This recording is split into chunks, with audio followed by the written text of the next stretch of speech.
Hello everyone, I am Dr. Bharati. I am a pediatrician. This is Dr. Bharati's Kids Care. I welcome you all to this channel.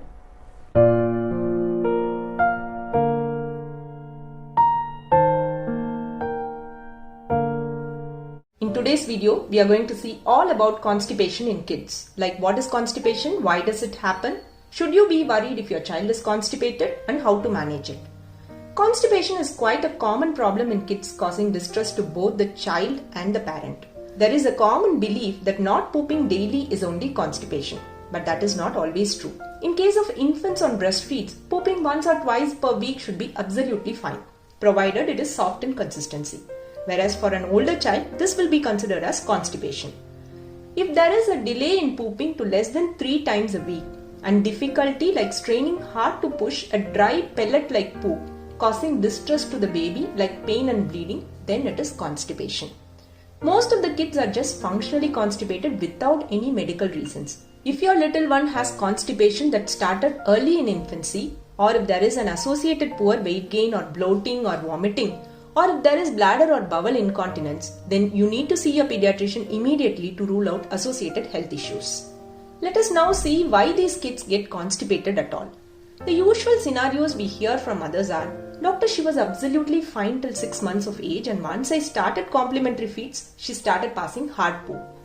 One mother will say everything was fine till last month, doctor. I put him in daycare and now he's always blocked. For another, it would be like ever since I started to potty train him, he stands cross-legged, pushes hard, still he couldn't do it. If you look at all the above scenarios, you will find one thing in common. It is a change. Either a change in the diet, a change of place, or a change in their routine. During such a change, the child voluntarily withholds from pooping. This could be either because the new food has changed the consistency of the poop and he is finding it little hard to push, or he doesn't want to do it in a new place, or he is just angry that he is forced to poop only in the potty chair.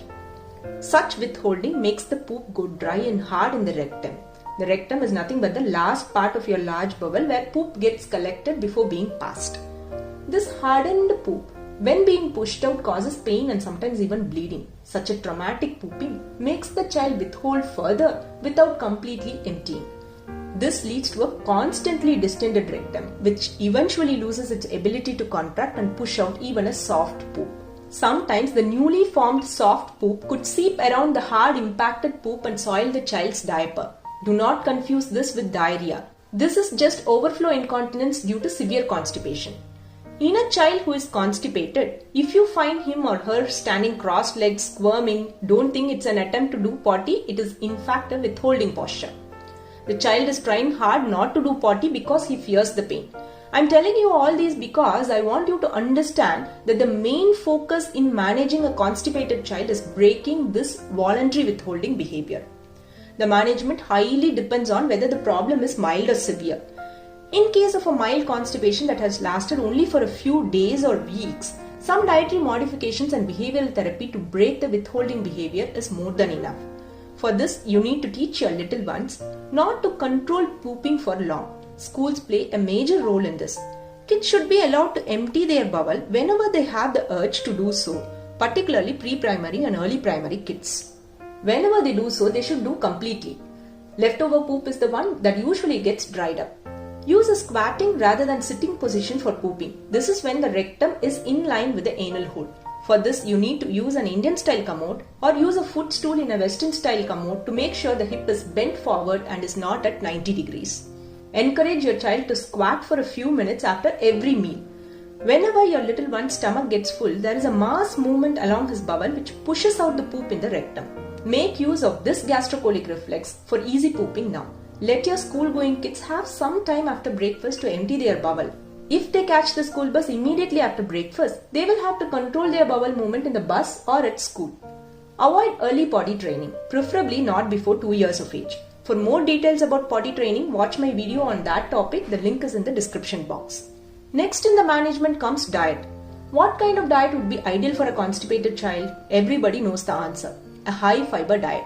Having a high fiber diet is very important for both adults and kids. This includes legumes and lentils like chickpeas, green gram, kidney beans and green peas. Make sure to eat them with the skin on. Coming to fruits, many times we hear mothers saying, "Doctor, I am giving her banana daily. Still she is not pooping." Remember, as far as banana is concerned, it's an average source of fiber and its laxative property varies with the type of banana and the degree of ripening. So do not depend on it as a main source of fiber, as there are many other high fiber fruits like sapota, guava, avocado, kiwi, oranges, papaya and berries. While consuming apples and pears, make sure to eat with the peel on. Bear in mind, it is important to consume whole fruits rather than fruit juices. This is the most important point here. Even dried fruits like raisins and prunes are rich in fiber.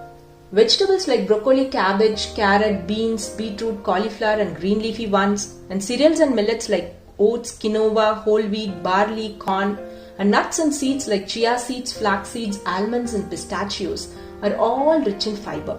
Probiotic rich food items like yogurt, idli, dokla, fermented rice and all help in maintaining a normal bowel movements. As far as water intake is concerned, it should be consumed in an adequate amount for proper hydration and formation of soft poo. Remember, it is only adequate water, not excess water. Do not force your little one to drink more and more water just because he is constipated. Just consuming lot of water without adequate fiber intake is not going to help at all. Restrict the milk intake to only required amount. Too much milk can be constipating, but there is no need to totally stop milk. Avoid snacks made of refined flours like biscuits, pizzas, burgers, cakes and pastries. Replace these snacks with popcorn, murmura, whole grain cookies, fried or sauteed vegetables and whole fruits. Abdominal massages around the belly button in a clockwise direction helps in better bowel movements, particularly in infants. Physical activities, any form of physical activities, particularly yoga and aerobic exercises, help in a very good bowel movement in older kids. Another important thing I want to mention here is about anal stimulation. It is a traditional practice in many Indian households to stimulate the potty hole of the babies with a leaf stuck or with a soap stick to make the baby just poop. But this should be highly discouraged due to risk of local injury and inflammation. Moreover, this is only a temporary relief and does not address the underlying problem at all. In case of mild constipation, the above said dietary changes and proper toilet behavior is more than enough. If constipation is severe and has lasted for more than a month, in addition to these changes, the child needs to see the doctor and start taking stool softeners. I know some of you had already done this multiple times, but every time you stop the medication, your child gets constipated again. So now comes the big question of how to provide an effective and long-term sustained relief for constipation. As I already said, a chronically distended rectum is like an old rubber tube. Like how you keep your old cooker gasket in freezer for it to regain its elasticity and then use it, the rectum also needs to rest to get back to its original shape and strength. To allow it to rest, it is important to continue treatment with laxatives for longer time, anywhere between 3 months to 1 year. Otherwise, this problem will be a never-ending story. These laxatives usually have negligible absorption into our body, so literally there are no side effects. But remember to take lot of water during this treatment because these laxatives draw in lot of water from your body to make the poop soft and liquidy. It is not these medications but untreated constipation that should concern you, as it can lead to complications like anal fissures, rectal prolapse, fecal incontinence and so on. To avoid these, encourage your little ones to have a proper fiber-rich diet, follow a proper toilet routine. If they still have trouble pooping, start early treatment and continue the stool softeners till your pediatrician asks you to stop. Thanks for watching and let's meet again with another useful topic. Goodbye.